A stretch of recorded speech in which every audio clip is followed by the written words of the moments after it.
Louvado seja nosso Senhor Jesus Cristo. Querido povo de Deus, homilia diária, segunda-feira, primeira semana do tempo do Advento. Evangelho de São Mateus, capítulo 8, versos 5 a 11.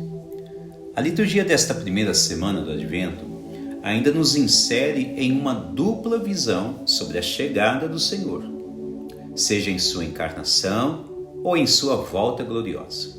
O fato é que todos aqueles que se dispuserem a se preparar para a chegada do Senhor obterão de Deus bens espirituais grandiosos. A primeira leitura acentua o teor de nossa vida quando estamos distantes da presença de Deus. Quando ficamos distantes de Deus ou nos esquecemos dele, nos tornamos pessoas corrompidas com os nossos próprios erros diários, visto que a herança que recebemos de nossos primeiros pais, Adão e Eva, aqueles que foram expulsos do céu, eles nos tornou pessoas inclinadas ao erro e ao pecado.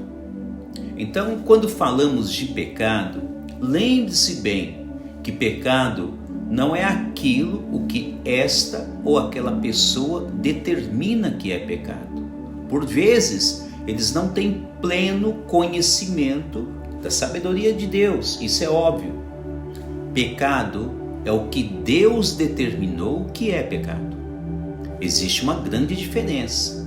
Uma pessoa determinar o que é pecado e Deus ensinar pelo magistério da igreja o que é pecado. Na prática religiosa, quando perguntamos para algumas pessoas se elas cometeram pecados, veja só, de forma meio que geral, sempre dizem que quase não cometem pecados ou que não pecam. Será que é isto mesmo? O catecismo da Igreja Católica diz assim: o pecado é uma falta contra a razão, a verdade, a reta consciência. É uma falha contra o verdadeiro amor para com Deus e para com o próximo.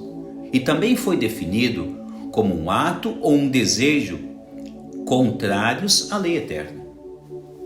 Então veja bem, se o fiel se autoexaminar, partindo da definição eclesiológica, vai perceber tranquilamente que infelizmente, existem 1001 maneiras de cometer erros e pecados contra Deus ou contra o próximo, das mais variadas formas e nos mais variados aspectos da vida desta ou daquela pessoa.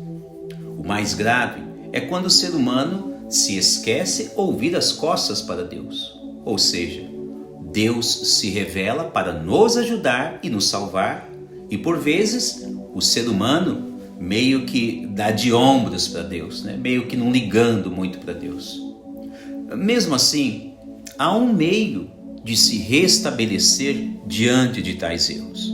A primeira leitura diz que o Senhor irá nos limpar de todas as nossas imundícies. Olha se isso não é um presente de Deus. Erramos, pecamos contra Deus, contra o nosso próximo, contra a igreja de Jesus, enfim, de modo geral, e ainda Deus, com seu infinito amor, quer nos purificar. Para isto, é de suma importância reconhecer que somente Deus poderá agir assim e purificar as nossas vidas. Quando aprendemos a confiar mais em Deus, além de Ele nos purificar, além de nos curar de males espirituais em várias ocasiões, Ele também nos cura de males físicos, porque é Deus. Ele nos cura dos males espirituais e, por vezes, quando precisamos, Deus nos concede a graça, a cura milagrosa desta ou daquela enfermidade. Isso é fato. Acontece desde o Antigo Testamento e principalmente a partir de Jesus Cristo no Novo Testamento. Veja que é precisamente o que acontece no Evangelho de hoje.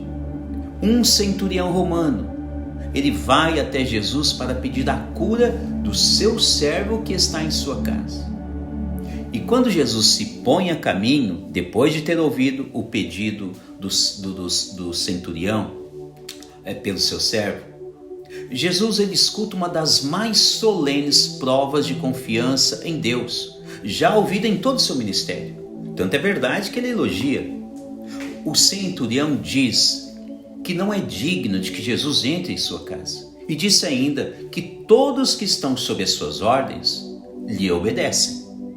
Por isso, então, o centurião diz a Jesus que se ele disser somente uma palavra de onde ele estiver, ele tem tanta confiança em Deus, o centurião, que ele acredita que o seu servo ficará curado. Não precisará Jesus ir até a casa dele. Jesus se surpreende com a fé daquele homem e diz a todos os demais que estão à sua volta que nunca viu alguém com tamanha fé. Naquela mesma hora, se você continuar lendo o Evangelho e os paralelos a este Evangelho de São Mateus também, você vai ver na leitura que diz que naquela mesma hora o servo ficou curado. Percebam como é importante se preparar para a chegada do Senhor, sobretudo neste tempo do advento, que antecede algumas semanas do Natal.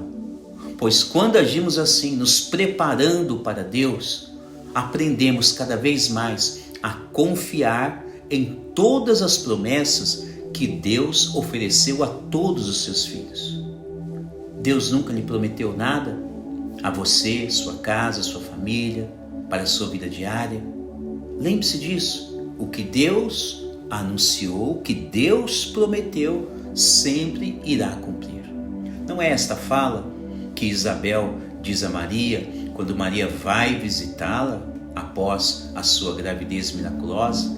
Isabel olha para Maria e diz: feliz aquela que acreditou, pois da parte de Deus irá se cumprir tudo o que ele prometeu.